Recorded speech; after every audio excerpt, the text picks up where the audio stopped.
The Steelbacks kept their hopes of getting into the quarter-finals of this season's NatWest T20 Blast alive with a fantastic 4-wicket win over Derbyshire Falcons at Wantage Road, with Graham White hitting his only 2 balls for sixes right at the end of a thrilling match.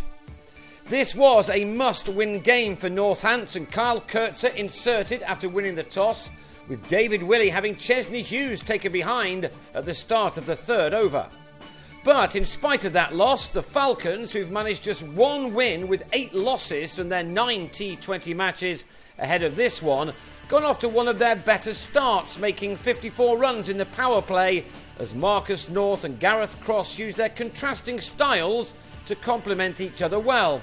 Boundaries came at regular intervals as these two gave the home attack something to worry about.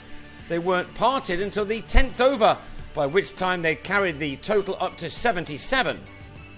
North had made 29 of those when he holed out off James Middlebrook, White completing the dismissal with a catch at long on. On a very good pitch, Derbyshire had to wait until the end of the 11th over to hit their first 6, Cross lifting White over the rope as the former Lancashire keeper moved on to 48 from 33 balls.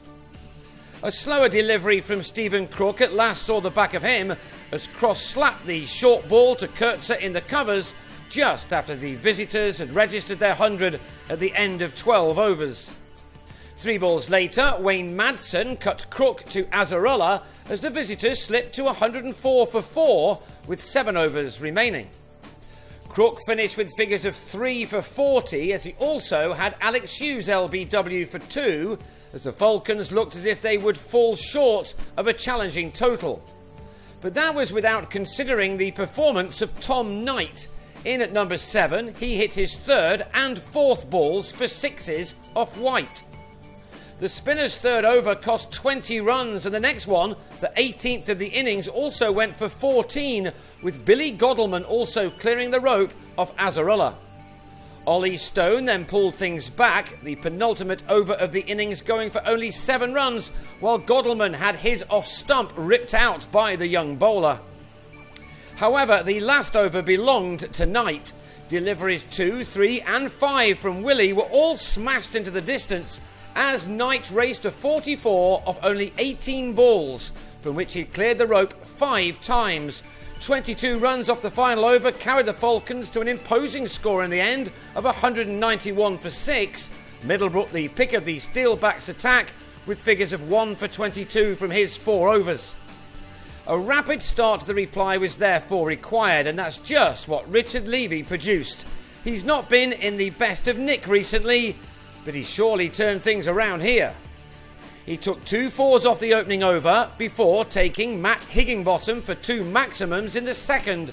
They were both mammoth blows from the South African, who had 25 runs to his own name by the end of the 2nd over. It was just what was needed from the big hitting opener. With Willey struggling to time the ball at the other end, it was vital that Levy kept going. Almost alone, he matched Derbyshire's score in the power play of 54, his 50 coming off only 28 balls. He celebrated that by thumping the next delivery from Chesney Hughes for 4 and the next one for his 4th 6, before he took another boundary off the last delivery to race onto 64 from only 31. He'd made 68 by himself in the first 10 overs out of a score of 94 without loss, but he then picked out Godleman on the mid-wicket fence to give David Wainwright a success. It was some knock from the South African. He'd laid a perfect platform, and Kurtzer wasted no time in getting his innings off and running.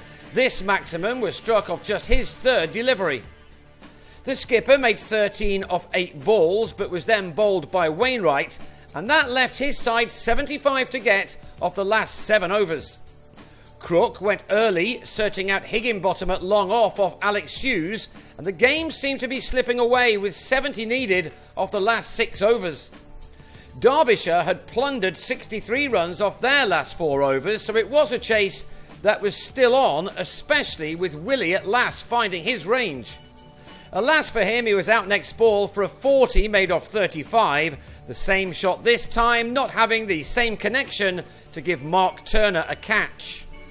So 57 were now wanted off 5 overs, and Adam Rossington immediately showed what he was capable of.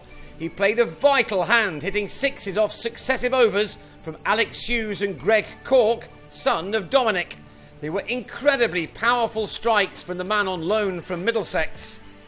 He became a local hero as he started to turn the game his side's way.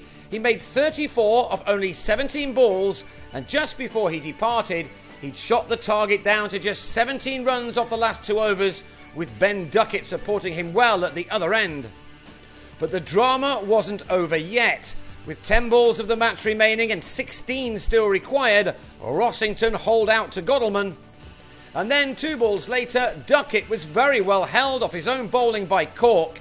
With 8 balls of this nail-biting affair left, the Steelbacks had 2 new men in and 14 runs still to get. That didn't bother White one little bit. He won his side a game recently with some great hitting at the end, and this game was no different. His first ball was sent over cow corner, and his next went a little straighter, but just as far. The nail-biting could stop as a tough last over now became a very easy one for Matt Spreagle to finish the game off. That he did to the second legitimate delivery from Turner, as the Steelbacks won a wonderful game on a high-scoring night, one that won't be forgotten by many who were lucky enough to be at Wantage Road.